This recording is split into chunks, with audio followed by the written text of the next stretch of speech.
All right, rejoining the channel, two-time Moochie Award-winning Professor Justin Bronk, beaming in live from London, as he usually is.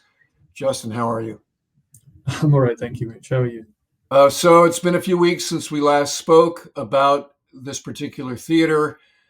There's been some developments overnight in response to the latest United States peace proposal. There's a delegation currently in Geneva that's kind of going back and forth. So, what is happening at the moment with respect to the Ukraine war peace plan? Well, it's fairly clear that this was a Russian drafted document that was worked out with Mr. Witkoff as the U.S. negotiator. Uh, it's pretty clear if you look at the original formulation that was leaked proactively, presumably by the Russian side, to put the US side in a difficult comms position before they'd worked out what their position as a US government was. But was leaked. The formulation contains quite a lot of grammatical constructions that don't make a huge amount of sense.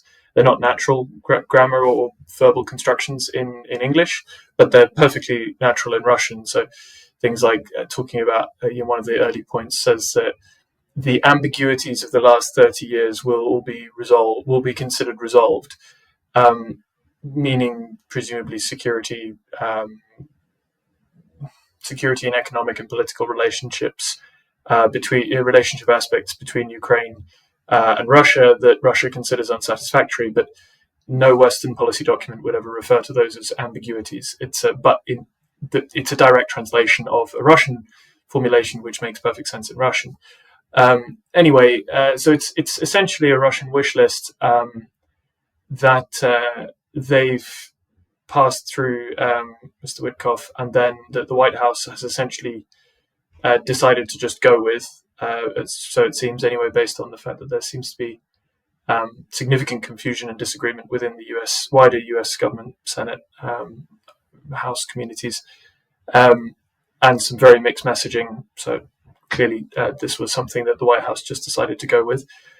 And it essentially gives Ukraine, the White House has then given Ukraine an ultimatum and said, you either sign this essentially by Thursday, or all military deliveries will be cut off, all military intelligence sharing will be cut off, and you're on your own with the Europeans, which is actually slightly less of a threat than it might initially sound, in the sense that the US actually hasn't been delivering any military aid itself for a long time. There's been aid which is being bought by European countries from the US, but that is being purchased by European countries from the US as arms sales and then delivered to Ukraine. So, the US saying we'll stop giving you stuff. Well, they've already done that. So, in some ways, there's less perhaps threat there than there would have been 12 months ago, certainly under the previous administration. But the withdrawal of intelligence sharing, for example, would be a significant problem. And so it's a pretty brutal ultimatum, and it demands that Ukraine give up, among other things, the remainder of Donetsk and the bit of Luhansk that they still hold. So these two Donbass eastern oblasts or provinces, if you like, of Ukraine. Russia holds most of Luhansk, but they don't hold most significant chunks of Donetsk. And indeed, one of the key points of this is one of the reasons why, aside from there are loads of other reasons why the Ukrainians are very unhappy with this, but one of the core problems for the Ukrainians of this demand is that the remainder of Donetsk contains what's known as the fortress belt. So it essentially goes from Lyman in the north down to Toretsk in the south. Toretsk is now held by the Russians. Lyman was reconquered recaptured from the Russians in the Kharkiv offensive in late 2022. But it essentially comprises three cities: Slovyansk, Kramatorsk, and Konstantinivka. So these are cities of about between 100 and 150,000.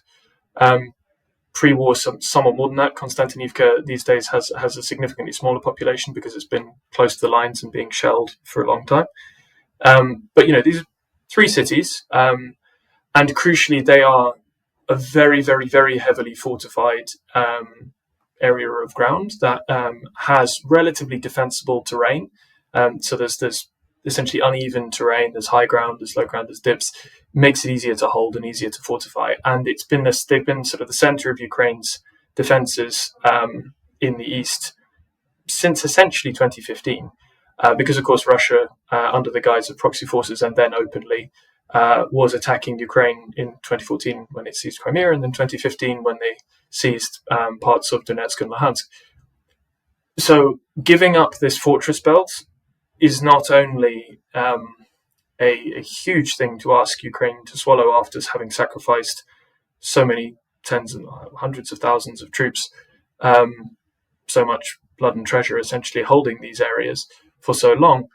It also is an incredibly heavily fortified set of positions that isn't replicable further to the west. So if Ukraine were to be forced to accede to this and give up the remainder of Donetsk, in particular, that then new border that would be on the western edge of Donetsk Oblast essentially borders onto pretty flat, pretty open ground all the way to the Dnipro River and beyond. So any subsequent Russian offensive would be going through straight into terrain that is much, much harder for Ukraine to sustainably fortify and hold than the fortress belt through the remainder of Donetsk where they hold currently, which is one of the reasons why the Russians have failed to capture it despite trying for 4 straight years. And so given that the 28-point plan also demands cuts to Ukraine's armed forces, who are struggling to hold the line as it is, because of desperate shortage of infantry compared to the size of the Russian forces attacking them, the document they're being asked to attempt to be forced to sign would strip about 250,000 people out of their armed forces, but capping them at 600,000. While, of course, there's no limitation on the Russian armed forces. So you would have a situation at that point where Ukraine would have to desperately try and build new fortifications extensively all along the new line. They'd be accused of militarizing and risking the ceasefire and all. You can already see the headlines, but they would have to try and build at great expense with enormous numbers of people, because it's a very manpower intensive thing to do, an entirely new set of very fortified lines in terrain where they would then be very easy to bombard, easy to attack, compared to where they currently are. There's a load of other stuff in there that is obviously extremely unpleasant for the Ukrainians to even contemplate, including things like an amnesty for both sides for everything that has happened in the war. So no prosecution for any war criminals, no reparations for any damages.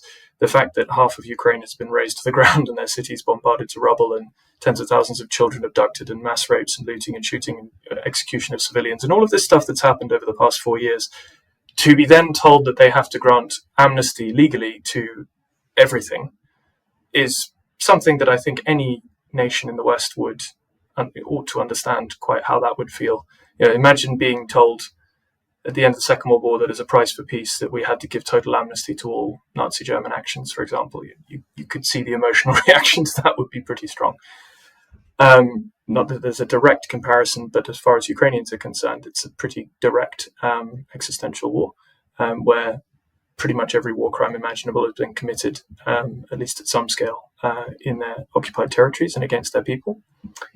So it's pretty tricky. There's also the immediate readmitting of Russia into the G8, into reintegration back into the global economy, almost immediately, essentially, and the sort of naked profiteering of the U.S. administration of saying that essentially the Russian funds and other funds that have been frozen as part of sanctions will be committed to a jointly administered Russian-US fund that will be used for reconstruction efforts.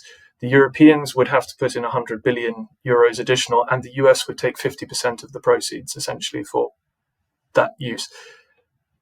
Fairly extraordinary. It sort of comes across pretty much just as a shakedown on a vast scale. So pretty distasteful, if nothing else. But the key problem with all of this, as already kind of discussed on the Donetsk side of things, is there is nothing in here, in this 28 sort of point proposal, that gives the Ukrainians any reason to trust that they won't be attacked again in pretty short order. Because the only thing in there is security guarantees, which is all it says, security guarantees by the US and by the transatlantic community, whatever that means.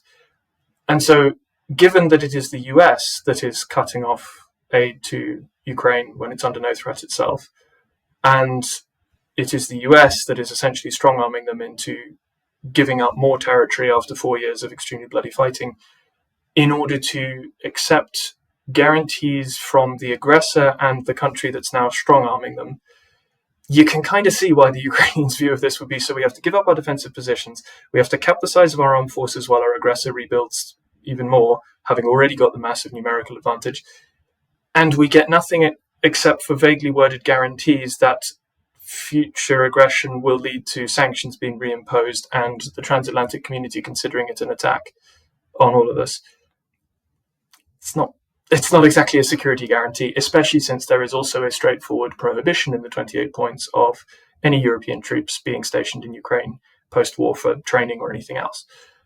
So there's no ability to put any sort of tripwire there to stop the Russians just coming straight across what would then be a much weaker front line. And of course, there's a statement that Ukraine has to hold elections within 100 days, which the plan would be to hold elections once there is a stable peace anyway. But within 100 days means, okay, so at that point, the assumption would be that the starting gun would be fired on a very bitterly fought electoral cycle where all of the pent-up political issues that have been suppressed within the Ukrainian political body for the last 4 years, because the constitution forbids elections during wartime, would then be unleashed, and it would be very politically ugly and very politically divisive, and again would further weaken the country and make it very difficult for them to defend themselves against any immediate follow-on aggression. They are going to have elections, of course, when the fighting stops, but it's the immediate time frame imposed on them.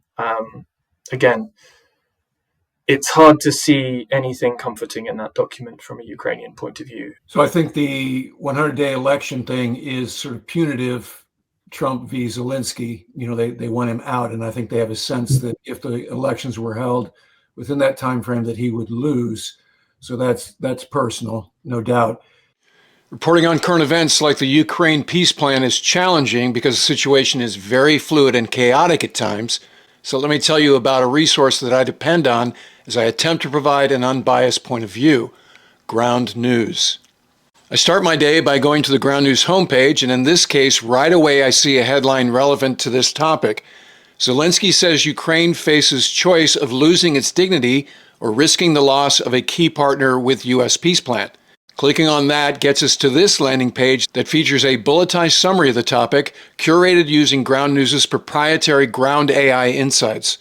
Over on the right, we see that there are 197 articles on this topic, and down here we see an infographic with the bias distribution. Let's compare two headlines. First one is from UPI, owned by a media conglomerate with very high factuality and center bias. We click on the headline to read the article, and then click out of it and get back to the Ground News list of relevant articles. And then we have this one here from Le Monde, again with very high factuality and leans left. And again, it's easy to click on the headline and read the story and then click back to Ground News to find other coverage from various points of view. You can't get this amount of information organized like this anywhere else. Go to ground.news/Ward or scan the QR code on the screen. If you use my link, you can get 40% off unlimited access, which is the Vantage plan that I use. Once again, that's ground.news/Ward or scan the QR code. The information is in the episode description, so check it out. Among the 28 points is number 7, which is Ukraine agrees to enshrine in its constitution that it will not join NATO. And NATO agrees to include in its statutes a provision that Ukraine will not be admitted in the future. And then number 8, and this gets to what you're talking about in terms of security guarantees and how squishy they are. Number 8 is NATO agrees not to station troops in Ukraine. That was a big provision for the peacekeeping, and the sort of bulwark was that potentially NATO would have a presence to prevent any further Russian aggression. So obviously, that's off the table if you accept categorically these 28 points. Now, specifically on to your point about how vague the guarantees language is. So number 10 in the peace plan is the U.S. guarantee, which is sort of a strange construction. First bullet is the U.S. will receive compensation for the guarantee. Again, it doesn't say what the guarantee is, but to your point about profiteering, the first bullet under the U.S. guarantee is the U.S. will receive compensation for the guarantee. The second bullet is if Ukraine invades Russia, it will lose the guarantee. Again, there's no definition of what this guarantee is. Third bullet is if Russia invades Ukraine, in addition to a decisive coordinated military response, all global sanctions will be reinstated. Recognition of the new territory and all other benefits of this deal will be revoked. The next bullet and the final bullet under the guarantee is if Ukraine launches a missile at Moscow or St. Petersburg without cause, the security guarantee will be deemed invalid. So it's sort of got this both sides-ism going on here that in its execution is sort of rewarding Russia for invading Ukraine is the bottom line here. Well, and the ambiguity behind what the guarantee is supposed to be and what, for example, a decisive military response would be, on the one hand, it's clearly formulated so that you can make it sound nice, but it also doesn't have, for example, Article 5 under NATO doesn't say we will go to war for you. It simply says we will treat an attack on one as if it was an attack on all of us. It doesn't actually specify what the response then has to be, just that we have to consider it as an attack on all of us. So if you were to be being charitable to the 28 points and were to argue, no, this is actually a very robust set of guarantees, you then say, well, sorry, then why is Ukraine being prohibited under all circumstances from joining NATO? Because if that guarantee is that a decisive military response will come from the whole transatlantic community if Ukraine is attacked again, that's basically Article 5 then. And the reason why the US and to be fair, several other nations in NATO don't want Ukraine to join NATO is because they don't want to risk going to war with Russia if Ukraine is attacked again. So there's enough ambiguity within that statement that it can be argued as, this sounds very robust. But a decisive military response, you could say, well, what we meant by that was delivering some weapons. Okay. What we meant by that was trying a no-fly zone. But that would mean we'd have to attack Russian ground-based air defenses and we don't want to go to war with the Russians. It certainly doesn't say the transatlantic community will go to war in Ukraine's defense, which would be a solid, essentially, treaty guarantee. And of course, that would be very difficult to get the remainder of NATO to sign up to, let alone the US. So there's a huge amount of deliberate ambiguity in the one bit that sounds good for Ukraine. And I suspect that's, as I say, deliberate to allow it to be sold as, but this is actually good for the Ukrainians.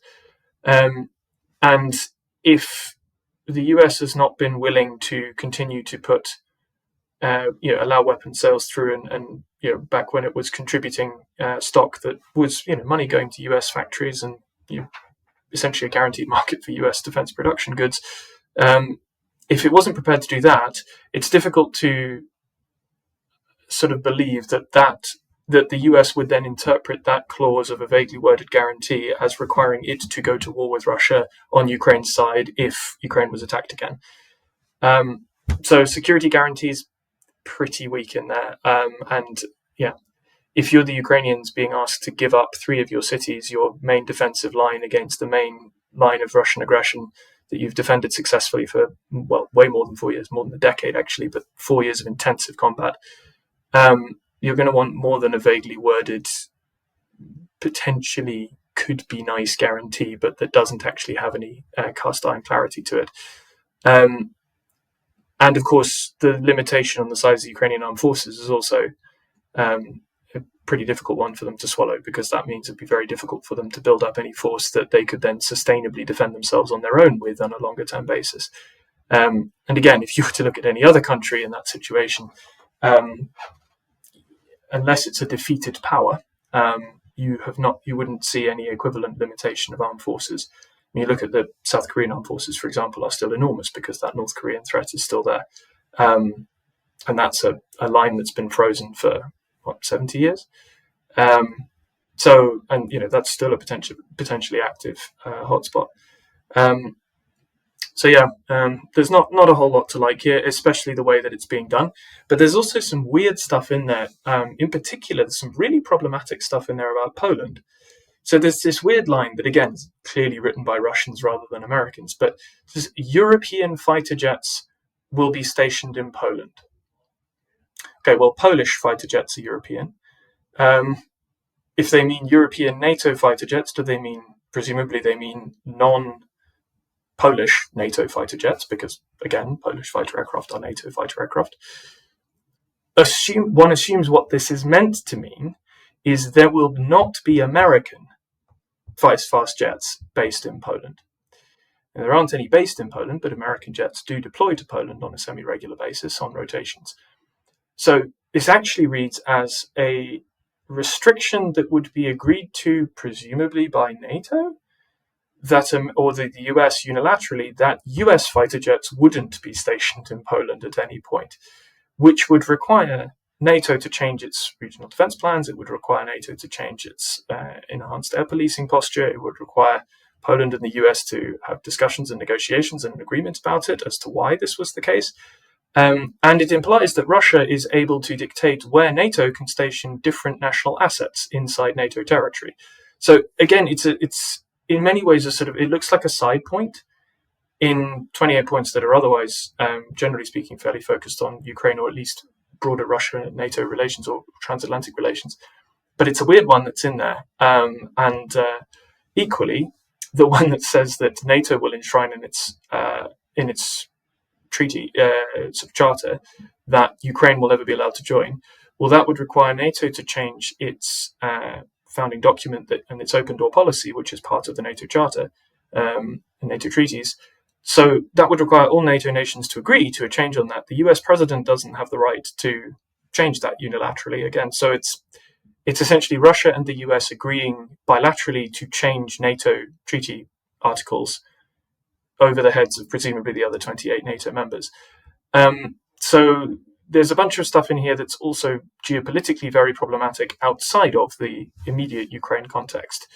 And of course, Ukraine saying that it will agreeing to never join NATO, well, that would require the Ukrainians to change their constitution, because the route to try and join NATO and to join the EU is enshrined in the Ukrainian constitution. So Zelensky can't agree to that. He has to get the Ukrainian parliament to agree to change the constitution.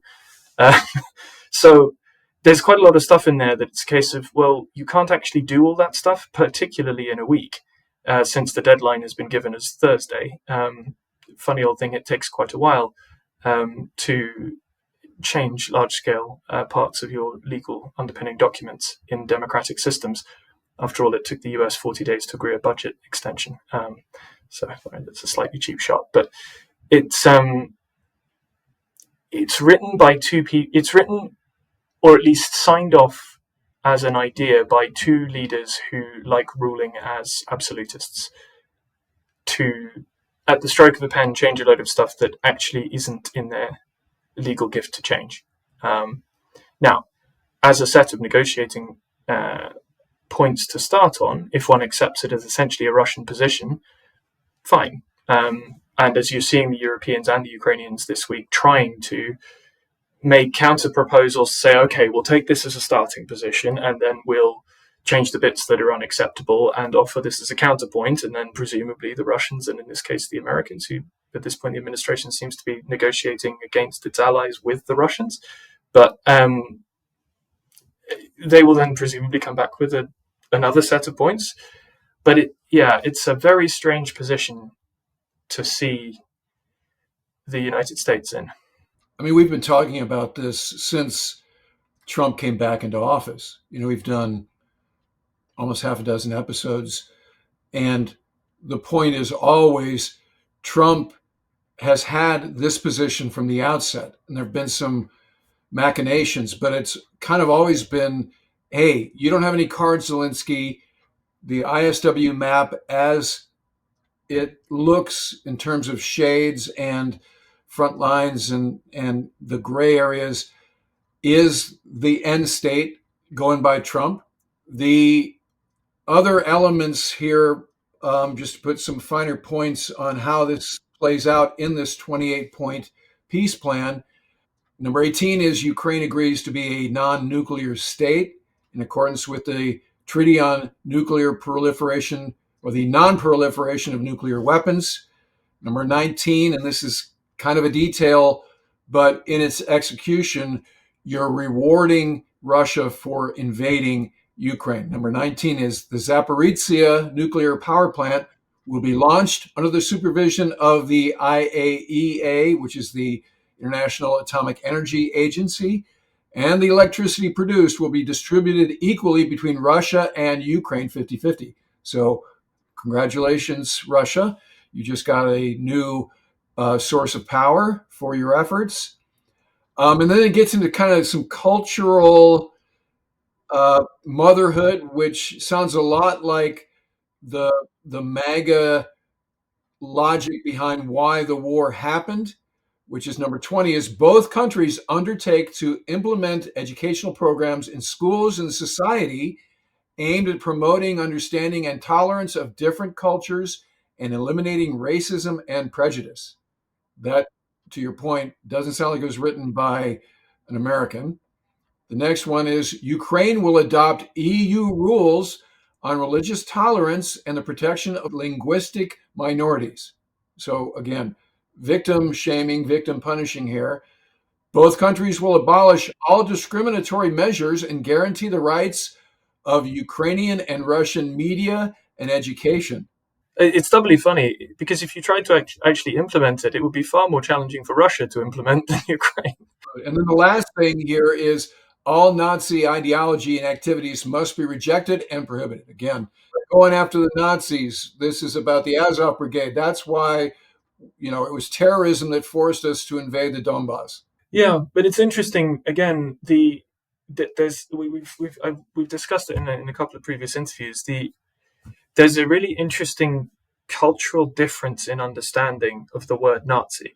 So, for us in the West, we understand Nazi to mean the National Socialist Party of Germany, from 1933 through to 1945.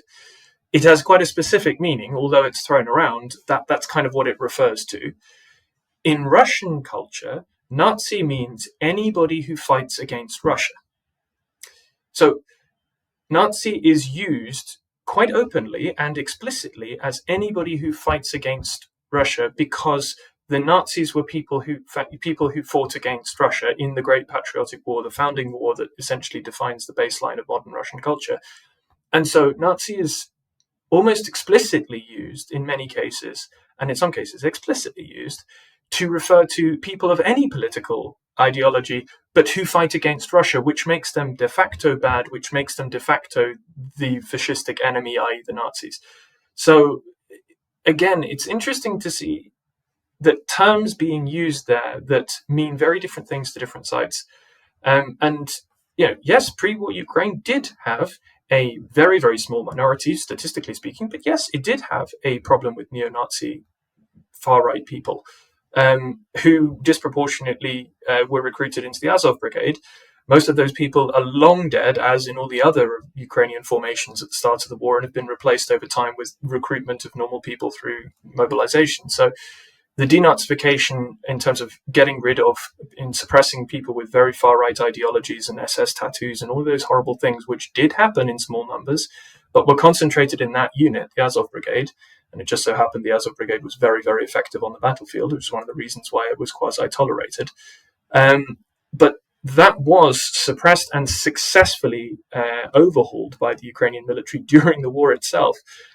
But of course, one of the bits that isn't talked about is the fact that the Russians also have a very significant neo-Nazi problem. They also have a very unpleasant minority subculture who have SS tattoos and say Hitler was right and all of these other appalling things, who also disproportionately go into the armed forces. And so, like, this idea that it's some uniquely Ukrainian problem, it absolutely isn't. Unfortunately, I wish it was geographically kind of kept somewhere, as I believe, unfortunately, it's probably fair to say we're seeing in a lot of countries of late. Increasingly, people with openly neo-Nazi, and in this case, openly neo-German Nazi, as in the Nazis that we think of when we say the word Nazi, seem to be increasingly open about the fact that they are happy to be identified by that aspect of who they choose to be. So yeah, it's interesting to see that. But again, as you say, it's all about that furthering sort of baking in the Russian narratives for why they invaded their smaller neighbor and razed several cities to the ground and devastated the country for the last 4 years. I mean, ultimately, there's also just the entire baseline narrative, which is the problem with all of this stuff, which is the idea that it's Ukraine responsible for continuing the war. If the Russians stop shooting tomorrow, the war would stop. If the Ukrainians stop shooting tomorrow, they'll be overrun and destroyed. Like, it's incredibly basic.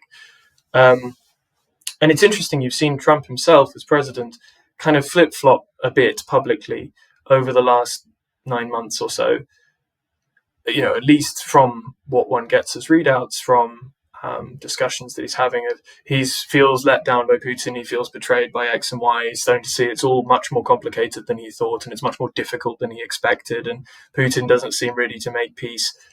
And so even for someone who is clearly predisposed, as he said himself, he has a great relationship with Putin, and he repeats that a lot.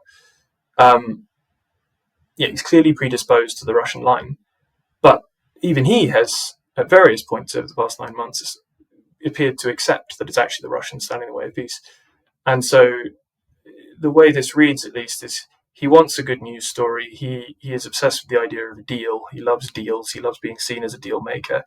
So he's had this plan presented to him, essentially Russian written, with Witkoff, who doesn't really understand what's going on and doesn't understand his own brief, and has just decided to go with it. And now that people are within the administration, within Senate, and of course across his allies in Ukraine, calling out and saying this is a very, very bad plan for a whole load of reasons, he's digging his heels in and saying, no, you've got to accept it, because otherwise we'll cut everything off. Because for him the point is to get a deal. Whether it's a good deal or not is not the point. It's a deal.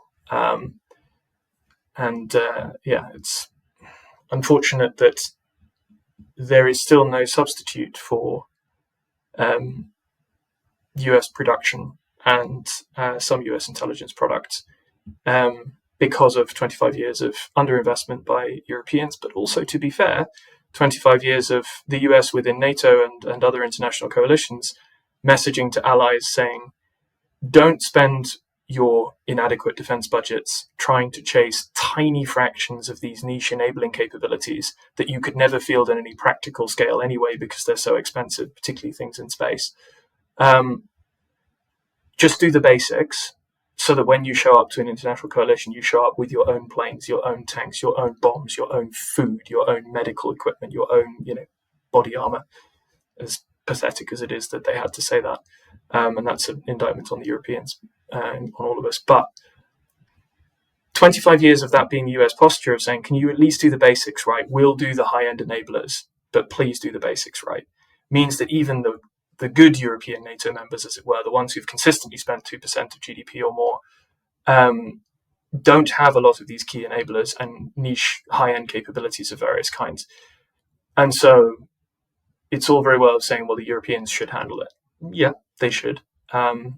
And you see the European money is buying all pretty much American weapons that are going into Ukraine now are being bought with European money. So they are paying for it. But saying the Europeans are on their own, we will cut off enablement, essentially.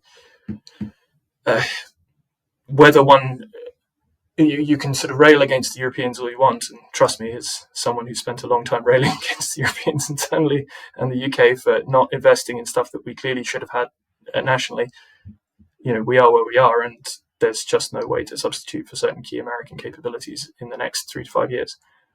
The long-term view, of course, is also if the US pushes this line forces a disastrous and ultimately counterproductive agreement, which leads to a Russian follow-on attack through a much less well-prepared, much more divided Ukraine. It will accelerate the decoupling of Europe and the US and further push European rearmament funding away from US weapon systems towards trying to build up European autonomy, which I don't think is what the US wants from an industrial point of view either. Well, you make the good point, as you have previous, that if Russia stops shooting, the war is over. If Ukraine stops shooting, they're going to get overrun. So if you apply a both sides-ism template to these negotiations, and you're just like, hey, everybody put down your arms, Zelensky, just get over it, basically, is the president's position. You don't have the cards. There's no sense of how we got here, context, historical precedent, just basically charging him to suck it up. That's where you realize the disconnect in terms of this sort of forcing a peace proposal, not unlike what happened in Gaza. You know, this feels a lot like the Gaza negotiations, where there's a lot of sort of pomp and ceremony, and then the president gets back on Air Force One and declares victory and goes away. And now it's turned the page onto Venezuela or the next, thing that we're going to deal with, and assume everything will take care of itself without identifying the pain points that are insurmountable in some cases or take a lot more work. Same drill here. So point number 21 in this proposal, territories, has some detail about what we were talking about. So Crimea, Luhansk, Donetsk will be recognized as, this is key wording, de facto Russian. So again, congratulations for your invasion. It worked, including by the United States. So we will recognize those. Of course, that's not heavy lift these days for the United States to recognize that. How about Ukraine? Are they going to recognize it? Kherson and Zaporizhia will be frozen along the line of contact, which will mean, again, de facto recognition along the line of contact. Okay, so this line is not fixed.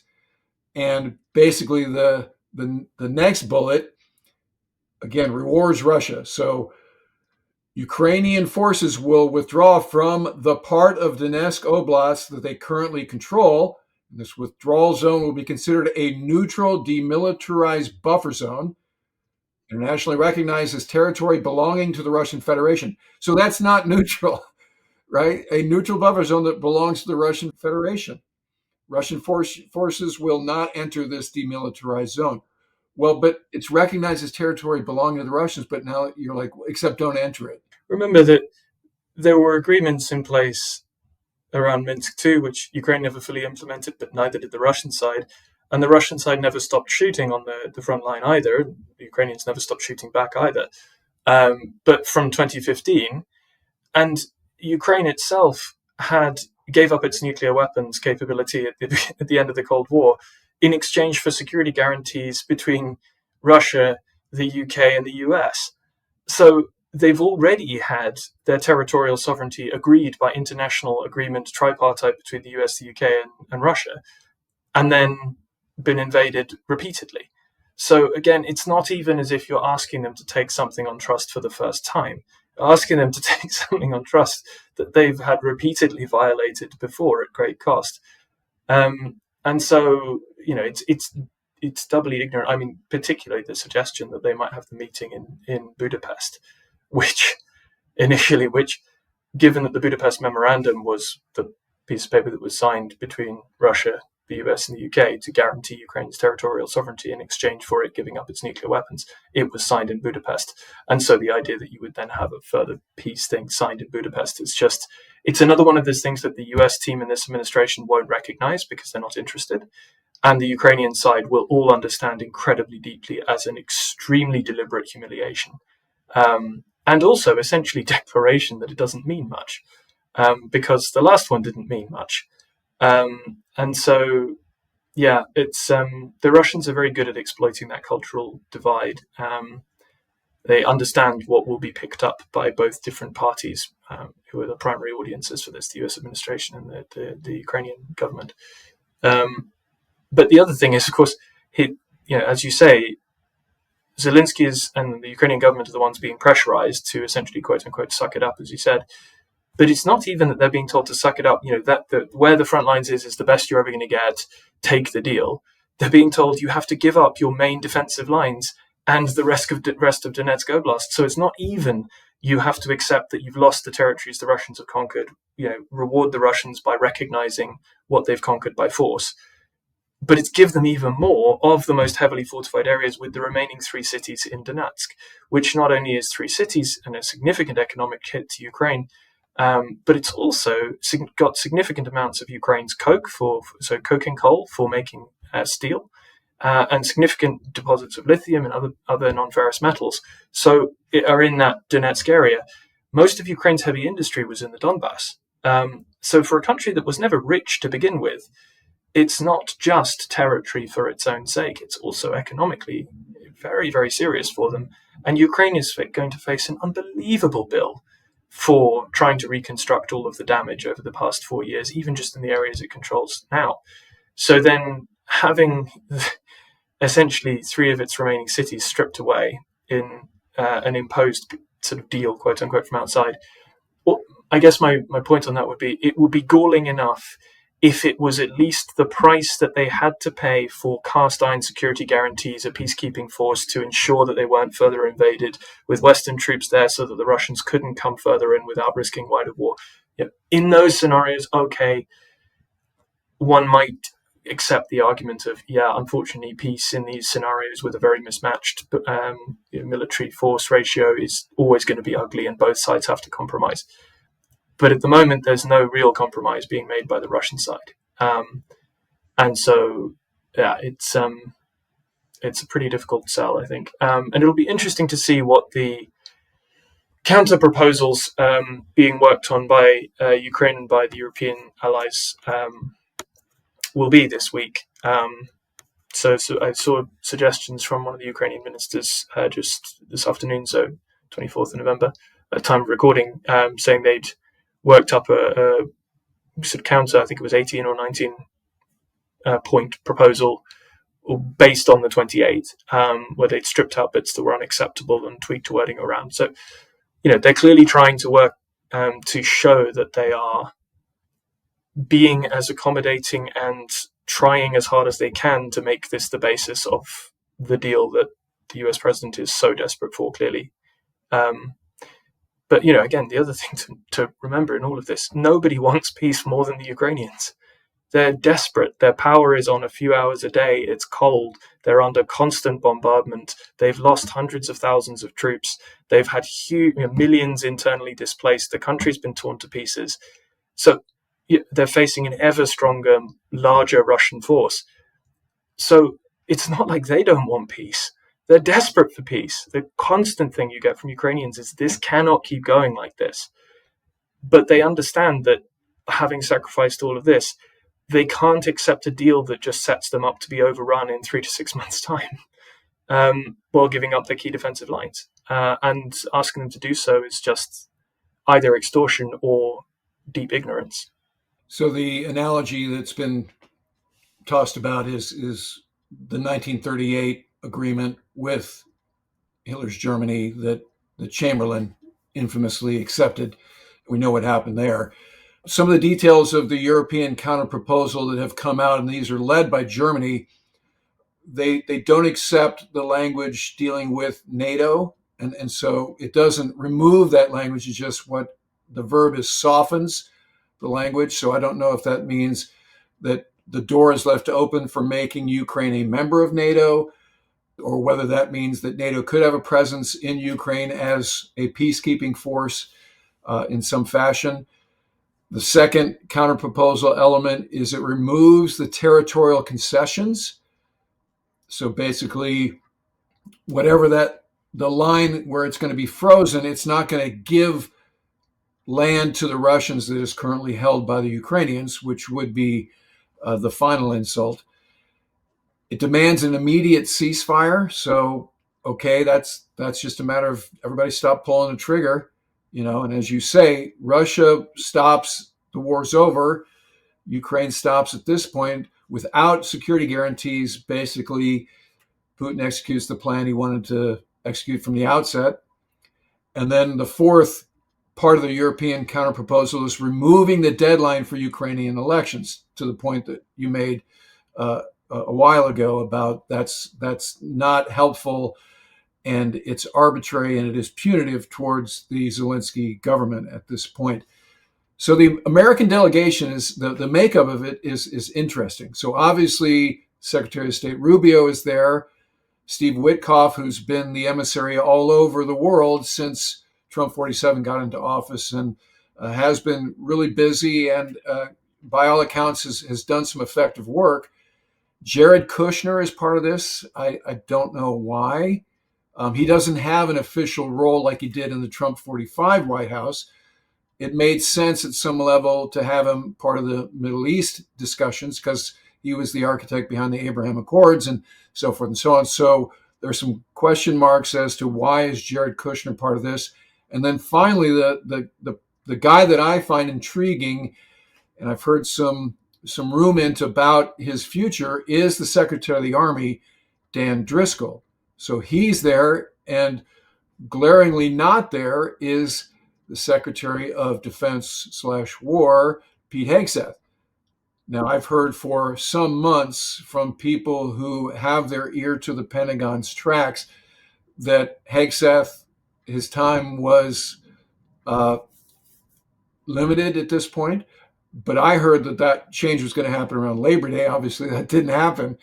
But I am now hearing from more than one credible source that Dan Driscoll, the Secretary of the Army, is earmarked to replace Hegseth imminently. So it'll be interesting to see if that, in fact, plays out. And is this evidence that that is true, that he's there and Hegseth is not? So all of this, as you say, Justin, yields kind of, where are we? Let's be honest. America, the United States, is not going to war if Russia rolls tanks past the Dnieper towards Kyiv or Lviv, wherever, right? We're going to jump up and down. We're going to give the Europeans, NATO, we'll sell them as much stuff as they want, but we are not putting boots on the ground in Ukraine. So Putin certainly knows that. Does anybody really believe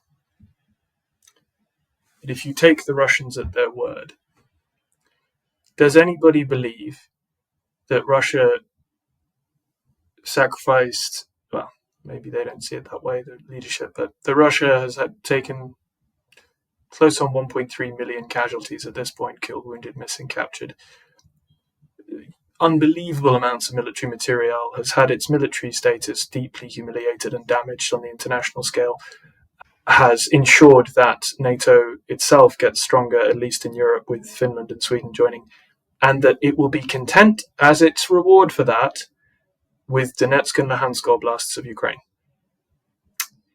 Do we believe that?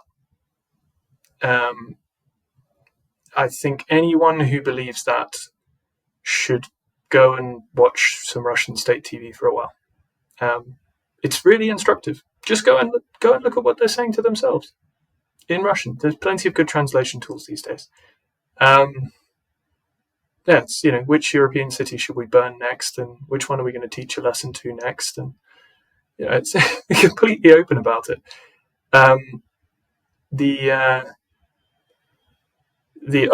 don't you go and fight in Ukraine then brigade of people who want to just wash their hands of the problem, or are just looking for ways to put bad faith arguments out there and create distraction, are either willingly or unwillingly refusing to look at or acknowledge what Russia actually is and what it's trying to do. The Ukrainians are perfectly aware of it, obviously, because they've been on the receiving end for 4 years. But equally, go and talk to people in pretty much any country with a border with Russia. They'd be very, very clear about what it's like and what they do. Go talk to the Poles, go talk to the Baltic states, go talk to the Finns, go talk to the Norwegians. Perfectly, all of these countries have a border with the Russians. They will keep going until someone forces them to stop. That's the general rule, and it has been for a very long time. If you look at, for example, the Georgian experience, the lines that were frozen in the agreements at the end of the war there when they invaded South Ossetia in Georgia, they crept forward by a couple of miles every year for years. And equally, what Russia does in the areas that it controls, whether this is in the occupied parts of what was Georgia, if you look at the occupied territories in Crimea, in Donbass, they pay quite a lot of money to forcibly remove the population over time and give grants to resettle Russians from remote parts of Russia in those territories, so that over time the population of those occupied territories becomes Russians, so that it cannot be taken back. And so, it is the most nakedly colonial stuff. It's amazing that people either don't want to see it or defend it. And you even see analogies to U.S. military aggression against, action against Iraq, for example, in 2003, in the Middle East repeatedly. One can argue all you like about the legality and morality of those wars. Certainly very, very contestable in terms of, there's plenty of criticisms you can make. But it's not like the US invaded Iraq and said, this is now part of us, this is now part of America. Or the same for Afghanistan or Libya or wherever. And started taking the population away and replacing them with people from the Midwest, let's say, to say this is now the 52nd state. The blindness of what Russia is astonishing to me. Well, we'll be keeping our eye on the situation here in the near term, because these iterations are varying wildly, and see where we land here. Obviously, we all wish the fighting would stop, the killing would stop, and that we would have some sustainable peace in Ukraine. It seems a long way off when you consider some of the elements in this peace plan and where the parties are at this point, but we'll keep our eyes on the situation. So, Justin, always a pleasure to get your insights, and we look forward to having you on the channel again very soon. Thanks. Look forward to the next time. All right, that'll do it for this episode. If you're not already a subscriber, become one so you don't miss anything. And in the meantime, I look forward to talking to you again very soon.